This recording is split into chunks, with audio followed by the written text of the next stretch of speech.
Praise the lord. ప్రతిరోజు అనుదిన వాక్యం ద్వారా మీరెంతగానో బలపడుతున్నారని నేను ఆశిస్తున్నాను. అలాగే మీరు కనుక మన యూట్యూబ్ ఛానల్ని క్రొత్తగా వీక్షిస్తున్నట్లయితే మన యూట్యూబ్ ఛానల్ని సబ్స్క్రైబ్ చేయండి, ఇతరులకు షేర్ చేయండి.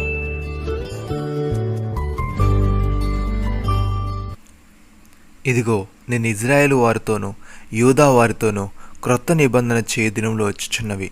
ఇదే యెహోవా వాక్కు. ఇర్మీయా గ్రంథము 31వ అధ్యాయము 31వ వచనము. ప్రియమైన సహోదరి సహోదరులారా, ఇది క్రొత్త నిబంధన గూర్చిన ప్రవచన వాక్కు. బైబిల్ 2వ భాగానికి దీన్ని బట్టి క్రొత్త నిబంధన పేరు కలిగింది.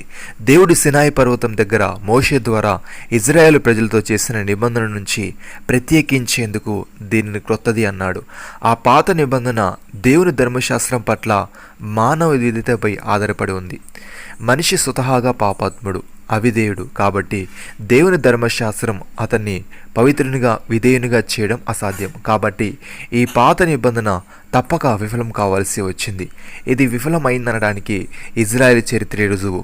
పాత నిబంధనలోని షరతుల మూలంగా ఎవరికైనా పాప విముక్తి కలగడం అసాధ్యం. నిజానికి అది శాపాన్ని తెచ్చిపెట్టింది. కాబట్టి సరికొత్త నిబంధన చేస్తానని ఇక్కడ వాగ్దానం ఇస్తున్నాడు. భక్తుడి విధంగా అంటున్నాడు, యేసుక్రీస్తు ఒక్కసారి అర్పింపబడ్డ చేత ఆ చిత్తమును బట్టి మనం పరిశుద్ధపరచబడి ఉన్నాము. మరియు ప్రతి యాజకుడు దినదినము సేవ చేయొచ్చు పాపములను ఎన్నటికి తీసివేయలేని ఆ బలులనే మాటిమాటికి అర్పించుచూ ఉండును. ఈయన అయితే పాపముల నిమిత్తమై సదాకాలం నిలుచు ఒక బలిని అర్పించి అప్పటి నుండి తన శత్రువులు తన పాదములకు పాదపీఠముగా చేయబడు వరకు కనిపెట్టుచు దేవుని కుడి పార్శ్వమున ఆసీనుడాయను. ఒక అర్పణ చేత ఈయన పరిశుద్ధపరచబడు వారిని సదాకాలమునకు సంపూర్ణులుగా చేసి ఉన్నాడు. ఈ విషయమై పరిశుద్ధాత్మ కూడా మనకు సాక్ష్యం ఇచ్చుచున్నాడు. ఎలాగనగా, ఆ దినములైన తర్వాత నేను వారితో చేయబో నిబంధన ఇదే, నా ధర్మ విధులను వారి హృదయములనందుంచి వారి మనస్సుల మీద వాటిని వ్రాయదును అని చెప్పిన తర్వాత వారి పాపములను వారి అక్రమములను ఇకను ఎన్నటికి జ్ఞాపకము చేసుకును అని ప్రభు చెప్పుచున్నాడు. వీటి క్షమాపణ ఎక్కడ కలుగునో అక్కడ పాప పరిహారార్థ బలి ఇకను ఎన్నడూ ఉండదు.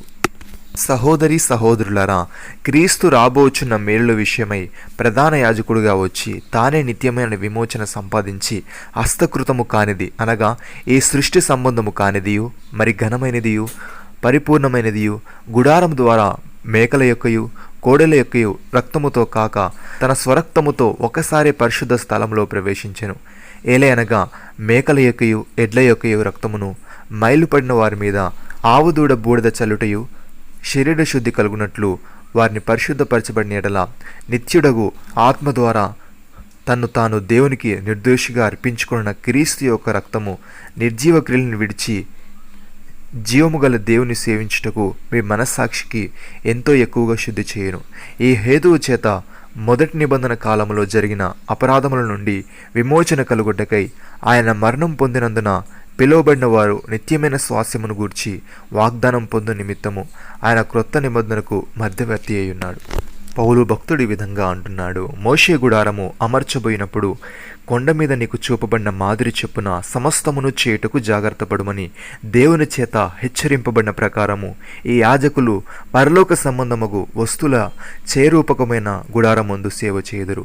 ఈయన అయితే ఇప్పుడు మరి ఎక్కువైన వాగ్దానములను బట్టి నియమింపబడిన మరి ఎక్కువైన నిబంధనకు మధ్యవర్తి అయి ఉన్నాడు గనుక మరి శ్రేష్టమైన సేవకత్వం పొంది ఉన్నాడు.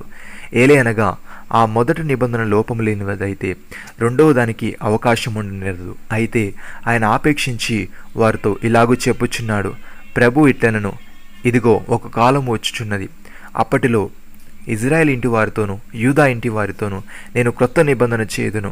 అది నేను ఐగుప్తు దేశంలో నుండి వారి పితరులను వెలుపలికి రప్పించుటకై వారి చేయి పట్టుకున్న దినమున వారితో నేను చేసిన నిబంధన వంటిది కాదు. ఏమనగా వారు నా నిబంధనలో నిలవలేదు గనుక నేను వారిని అలక్ష్యము చేస్తానని ప్రభు చెప్పుచున్నాడు.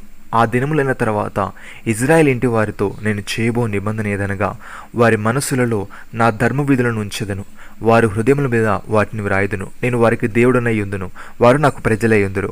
వారిలో ఎవడును ప్రభువును తెలుసుకొనడని తన పట్టణస్థునికైనను తన సహోదరునికైనను ఉపదేశము చేయడు. వారిలో చిన్నలు మొదలుకొని పెద్దల వరకు అందరినూ నన్ను తెలుసుకొందురు. నేను వారి దోషముల విషయమై దయ కలిగి వారి పాపములను ఇకను ఎన్నడూ జ్ఞాపకము చేసుకొనని ప్రభువు సెలవిచ్చుచున్నాడు.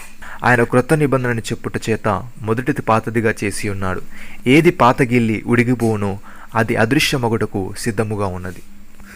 ప్రియమైన సహోదరి సహోదరులారా, గొర్రెల గొప్ప కాపరిని యేసు మన ప్రభువును నిత్యమైన నిబంధన సంబంధమగు రక్తమును బట్టి మృతుల నుండి లేపిన సమాధానకర్తయగు దేవుడు యేసుక్రీస్తు ద్వారా తన దృష్టికి అనుకూలమైన దానిని మనలో జరిగించుచు ప్రతి మంచి విషయంలోనూ తన చిత్త ప్రకారము చేయుటకు మిమ్మల్ని సిద్ధపరచునుగాక.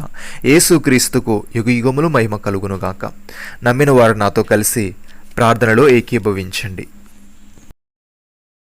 మమ్మల్ని మికిలిగా ప్రేమిస్తున్న మా ప్రియ పరలోకపు తండ్రి, మీరు మాకిచ్చిన ఈ వాగ్దానమును బట్టి మీకు స్తోత్రములు. దేవా, మేము నీ రక్తము చేత కడుగబడి నీ కృప ద్వారా నీతిమంతులుగా తీర్చబడి నీ నిబంధన జనములుగా మార్చబడుటకు సహాయము దయచేయమని యేసుక్రీస్తు ద్వారా నీ దృష్టికి అనుకూలమైన దానిని మాలో జరిగించు ప్రతి మంచి విషయంలోనూ నీ చిత్త ప్రకారము చేటుకు మమ్మల్ని సిద్ధపరచమని యుగయుగములకు మహిమ ఘనత ప్రభావాలు మీరే పొందమని ప్రభు అయిన యేసుక్రీస్తు నామంలో ప్రార్థిస్తున్నాము తండ్రి. ఆమెన్.